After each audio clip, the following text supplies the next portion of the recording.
Genshin's latest version, Luna 1, has arrived and many of us have set out to explore the new region, Nod Krai. I've been having a lot of fun checking out this new region, and as of recording, I've completed both of the main Archon quests. I still have plenty to do, but I wanted to give you all my first impressions, especially since I wasn't huge on the previous region. Beware that there's probably going to be some spoilers ahead. Firstly, let's talk about visuals. Genshin Impact has always been such a beautiful game, and this region is no exception. From the salvaged parts of Nasha Town to the gorgeous landscape of Hisi Island to the menacing Fatui port on Paha Isle.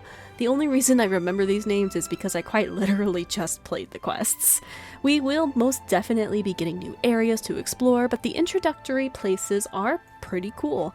A detail I love is how the statues of the Seven are handled. There's 3 of them so far, and in the Archon quest you're told that many have been defaced or altered by the Fatui. The one on Hisi Island is the only one left that has been left untouched. It adds a bit new flavor to the statues we've become so familiar with, and it makes me curious how the others will look like in future patches. I want to mention the area where you meet Columbina next. This is your second reminder for spoilers. Okay, I love how the flowers change colors depending on how she's feeling, especially since the moon goddess comes off as pretty distant. It's almost like she's present physically, but mentally she's off in the clouds. Seeing the flowers turn red to show danger and gathering strength, white for weakness, and blue as her default was interesting. These colors also align with the Kuvaki powers we see all over Nod Krai. I'm not sure about this next part, but I think the 3 moons at the back of the same place also change. I could have sworn in one of the cutscenes Columbina needs to rest, so she rests on a crescent moon. Then a little later, as I'm just running around, the same moon was now completely full.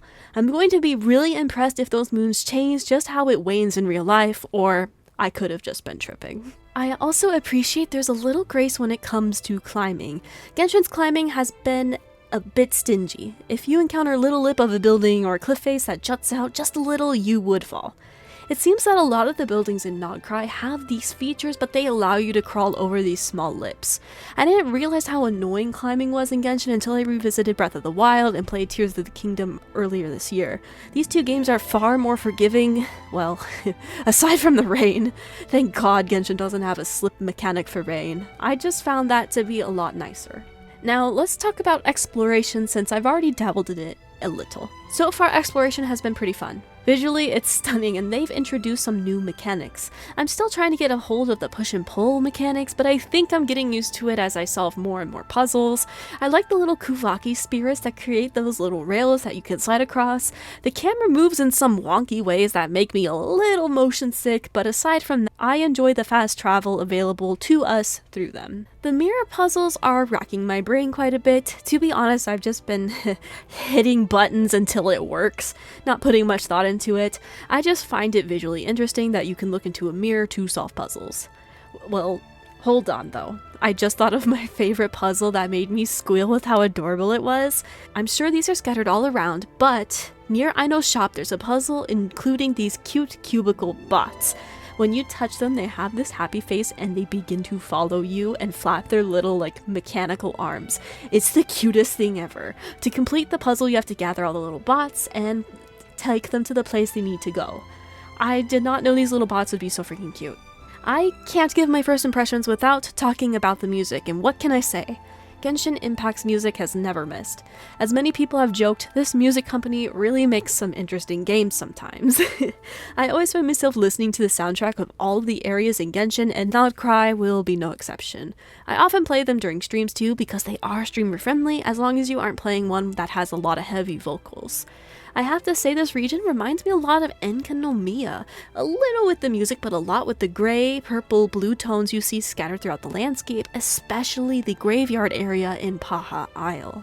Let's talk about the quests next. I still have the individual character quests to do, but I have completed the main Archon quests. I'm going to need more time to sit and chew on them before knowing my main conclusive thoughts, but I can still give you my first impression. I liked these quests a lot. It gave us a strong introduction to the region and its characters. My only complaint is that they are teasing Varka again. They did this so at the beginning of the quest by having him not be around, and at the end of the second Archon quest where he finds the main antagonist that we know of so far.